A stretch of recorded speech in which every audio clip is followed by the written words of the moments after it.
test, and then we actually get into interviews. And there's kind of two categories of interviews. One of them is good, and one of them is not so good.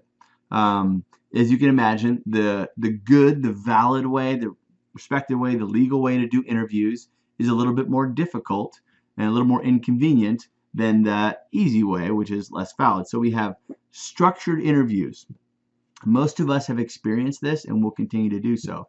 In a structured interview, everybody gets the same questions, same format, probably in the same room, probably around the same time of day, as much consistency as possible. So the only variance is in the candidate's responses.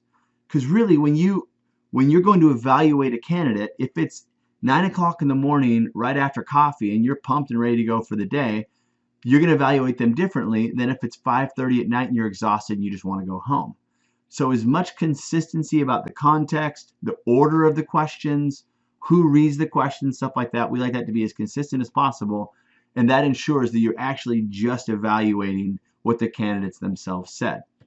Now that's great, but it can feel like you're handcuffed a little bit when you're doing the interview because they say something and you're like, oh man, I really wanted to ask about that thing they said, but that wasn't part of our structure. That's a limitation.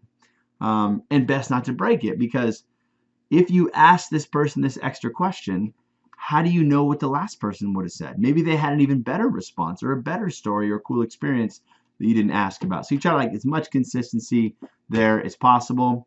There's a few different types of interviews, structured interviews. Most of the time, what we use is a combination of a behavioral interview and a situational interview.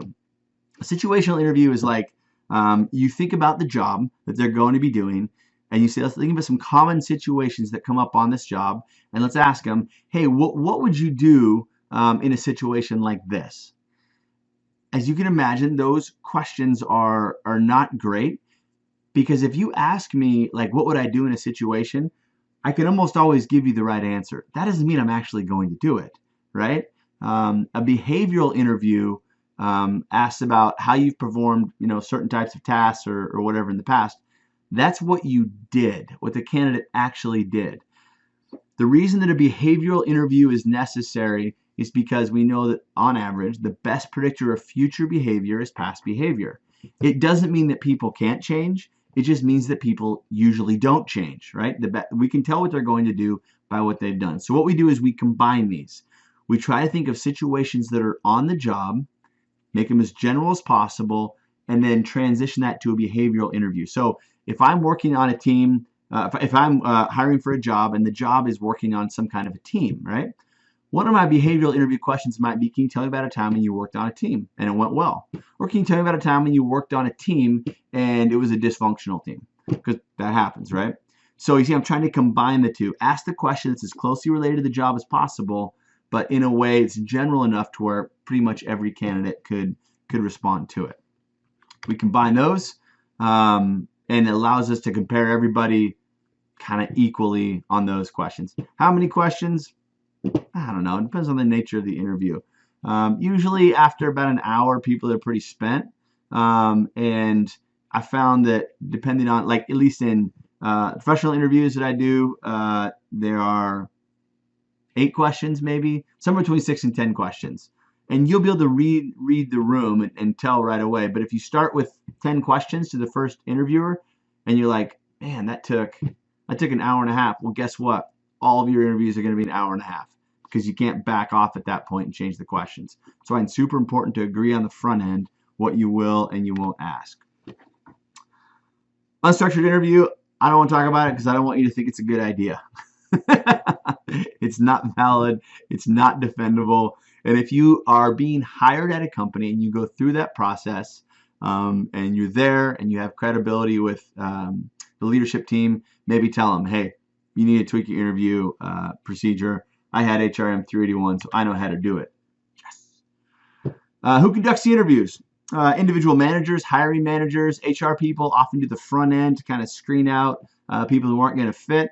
You do individuals sequentially. So you meet with the hiring manager, then you meet with maybe a team lead, and then if it all goes good from there, maybe you meet with the senior manager, and that's it for the day. Panel interviews of people from different areas in the company. Of course, team interviews, in theory, is the team that you would be working with. All of them can be helpful. Are you going to do all of them as an HR person, as a manager? No, it's insane. It would take way too much work. What you want to do is say, who is the best person to ask the questions, who knows the job well, who can respond to the candidate's questions, right? And how do we balance the need for the candidate to see more and us to get better information from them with our need to actually work on the job versus spending all of our day during the hiring process. Problems in the interview. This, every time I look at this slide, it reminds me, I have a buddy, I will not say his first and last name because I think we still contact from time to time, and I want you to find him. So he's an Arab guy. He lived in Northwest Washington. We were together. We did our MBAs together. Super sharp, awesome guy. Taught me a lot about culture and some of my own bias and stuff like that. So it was really cool. But he said applying for jobs was such a pain in the neck, and if he got an interview going in, was just awful. Like very Arabic name, and he eventually dropped his middle name from his resume. Middle name is Hussein, and it was like right after United States, Iraq, invasion stuff, and he's just like, man, brother can't get a break anywhere. So finally he gets and looks, and he goes in for the interview, and he felt like, man, when I walk in, it's not hi, nice to meet you. It's, oh, hey, there's a Muslim guy, and it was extremely frustrating. So that's what you call like a snap judgment or a bias stereotype. And immediately in his head, the interviewer is thinking, is he going to fit here because he's whatever he's from Sudan, because he's from Sudan, because he's Muslim. He's not. They're not thinking, is he going to fit here for his knowledge, skills, and abilities, right? That actually fit the job. So there's all kinds of problems. Halo effect we get if I'm interviewing someone and they say, hey, I love to go elk hunting and my favorite football player is Cam Chancellor, then I would say, excellent, you are hired for the job. Matter of fact, you're my new boss, because clearly they're great. So a halo effect is related to kind of similar to me bias. It means one positive thing outweighed everything else. The opposite of that, of course, is Horn's effect, where one negative thing kind of outweighs everything else. Cultural noise, obviously, is a multicultural environment, certainly in the United States, but in many ways globally. And that is when you come in, all I hear is your accent, or all I see is your burqa, or all I see is something that's reflective of culture, and I can't get beyond that in my head. So we like to train managers in this. Does that mean they have an hour training, they're good to go? No, of course not. That's why you usually have an HR person involved throughout the entire procedure, if of course you actually have one. Background investigations, can we do them? Yes, we can. Should we do them? Absolutely, depending on the job. So if you're hiring someone to work in a nursery or a child care center, yes, you better freaking do the background checks. If you're hiring someone who's going to be a delivery driver, yeah, you might want to know how many DUIs they've had. Like these things matter. There's a lot of different ways that you can do it. How I do it, if companies call me and they want a background check, is a firm I use in California, and I say, here's the information. The candidate signs a consent, says, yes, I know you're gonna check my background, and they go to state jurisdictions, federal databases, everything, and send me everything they have on the person that's related to that job. We don't just get everything on the person's life. You go, okay, for this job, these are the things that are most related. I'm hiring an accountant. I want to know what their credit score is. If they can't handle their money, they can't handle my money. Stuff like that. So job specific as much as possible. Drug tests, you want to list these on the application. So if someone fills out the application, they know that they're snorting cocaine on the weekends, and they see there's going to be a drug test here, then they can just pass, and you don't waste your time and money going through that process.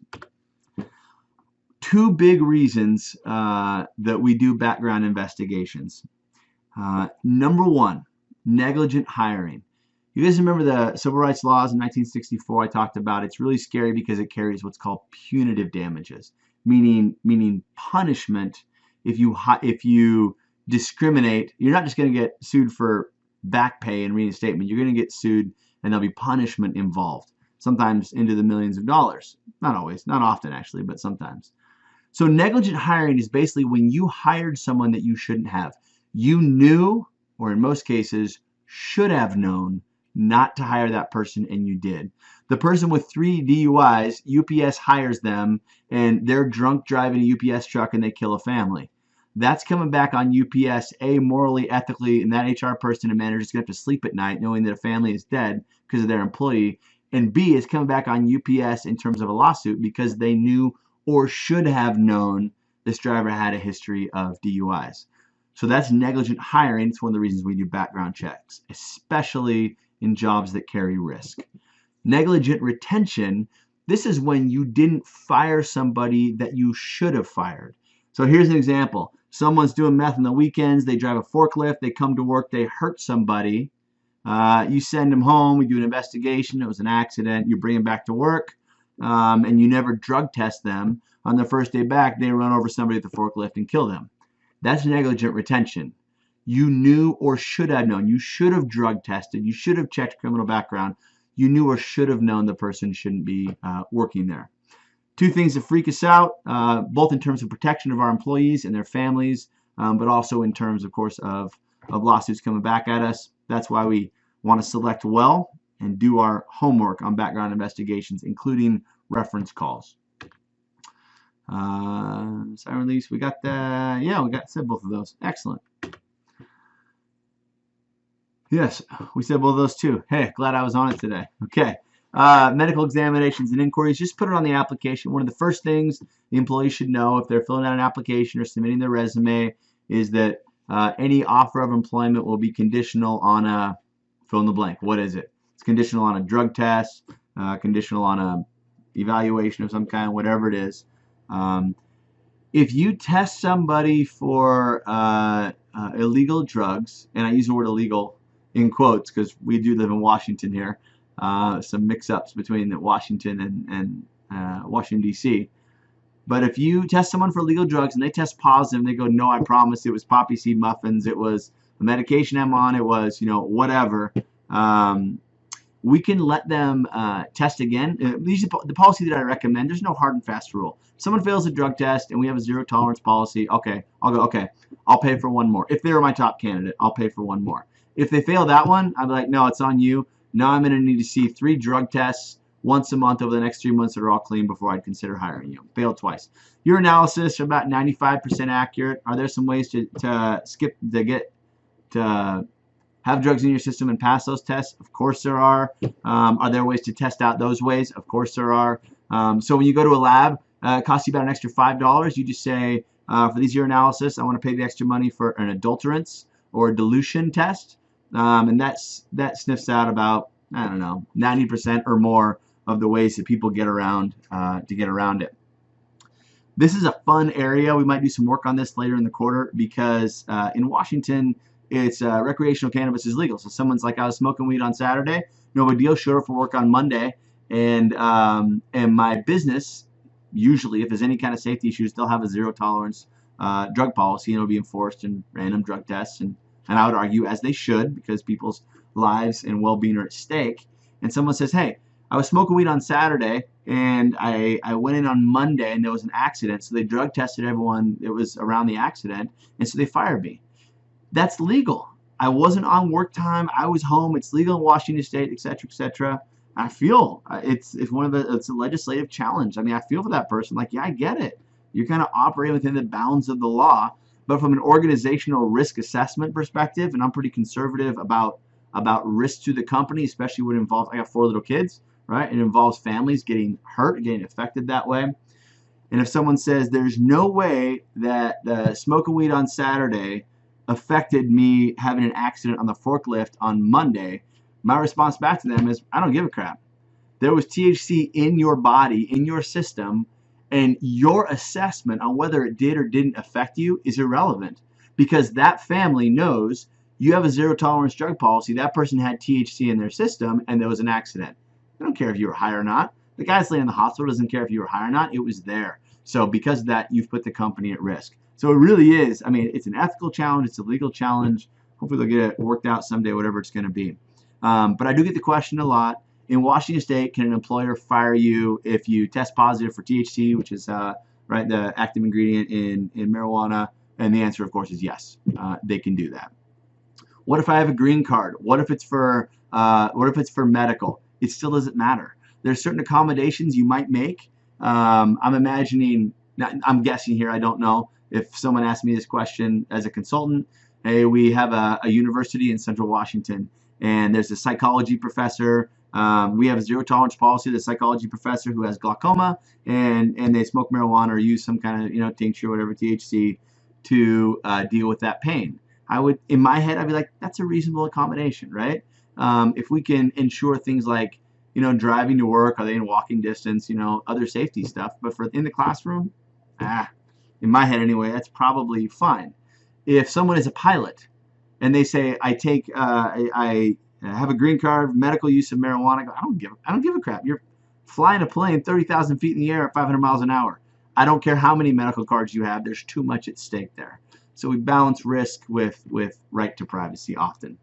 And we don't always make friends when we do that, because we're balancing the safety and the well-being of our employees with the financial and reputation security of the firm, with that individual's just freedom and a right to their own privacy.